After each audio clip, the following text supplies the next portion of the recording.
Now, you've seen his face everywhere, maybe on your son or daughter's T-shirts, but hopefully you will soon realize why that has got to stop. I guess we have to make a choice. Giselle in a bikini. This is how to learn about history. You see, this is the hottest supermodel in the world. What is this? This is Che. And this too is Che. And so is this. He's a fashion icon among his revolutionary peers, and he is everywhere. In fact, all of this is Che. Ernesto Che Guevara. There is the famous T-shirt. It is so famous, in fact, that you can buy T-shirts that have images of the T-shirt on it. Che's image, it sells beer, it sells lighters, it sells belt buckles, it sells baby onesies. Why are you risking your life to fight for us? And nowhere is Che seemingly loved more than in Hollywood, USA. You'll see. When Fidel's running things, everybody will read and have food on the table. But is that who Che really was?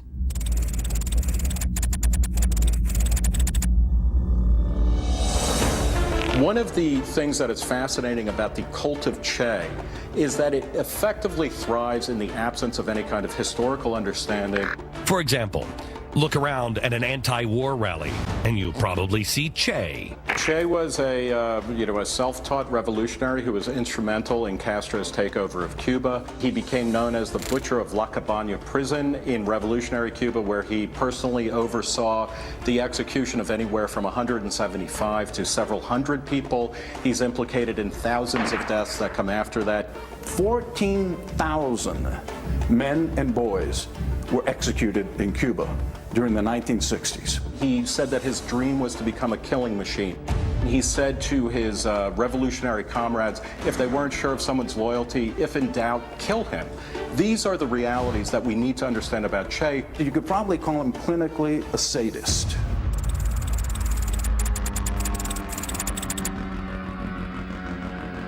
When you read his diaries, he goes into particular detail about when he himself shoots people in the head. But it goes beyond war. Go to a rock concert, and you're sure to see Che. This is a man who tried to ban free expression, particularly musical expression such as rock music and jazz music, because he thought it was imperialist. He was the Caribbean equivalent of the Taliban. He enforced a single moralistic viewpoint, and if you didn't agree with him, you would be killed. One of my favorite is Carlos Santana. At the 2005 Oscars, naturally, the Motorcycle Diaries won an Oscar, and Carlos Santana went there to play the theme song for it. Well, he was wearing a Che Guevara t-shirt. Carlos Santana was showing off the emblem of a regime that made it a criminal offense to listen to Carlos Santana music. But surely Che was a progressive and uniting force on race, right? He says, the Negro is lazy and indolent and spends all of his money on frivolities and booze, whereas the European is intelligent and forward-looking. This is from his own diaries, yet we've got Jesse Jackson down there. Viva Che! We've got Jay-Z with a song with the lyrics, I'm just like Che Guevara with a bling on. I'm like Che Guevara with bling on, I'm complex. Maybe he is complex. Either that or this guy doesn't know that this guy would have thought that this guy was nothing but a frivolous, lazy drunk just because of the color of his skin. So what's wrong with wearing the t-shirt of a warmongering, bloodthirsty racist? Well, what if he was also a terrorist, too? To his home, to his places of work, to his places of recreation. We will attack the enemy wherever he lives. Folks, this was written in 1966. He preempted Al-Qaeda by 30, 40 years. Let's see if you can tell the difference. Which quote is from Che, and which one is from Osama bin Laden? Who said that if he had nuclear weapons, he would use them against the very heart of America, including New York City?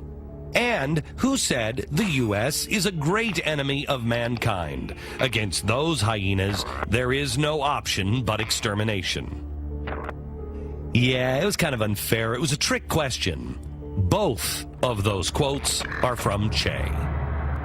Luckily, his attempts at killing Americans on our soil were about as effective as his attempts to ignite revolution around the world. We look 50 years into the future, and there are only two unapologetic communist regimes, North Korea and Cuba. If they had enough nutrition in order to run out of North Korea, they would do that. They're starving there. In Cuba, we see time and again people who are so desperate to get off that island hellhole that they will swim through shark-infested waters. Che was the vanguard of the revolution. He was going to bring communism everywhere around the world. In this sense, Che was an absolute abject failure, and it's a damn good thing that he was. While Che wasn't successful in his bid for world revolution, there are plenty of people trying to pick up right where he left off. So what was it like to live in the one place that Che was successful? Find out next.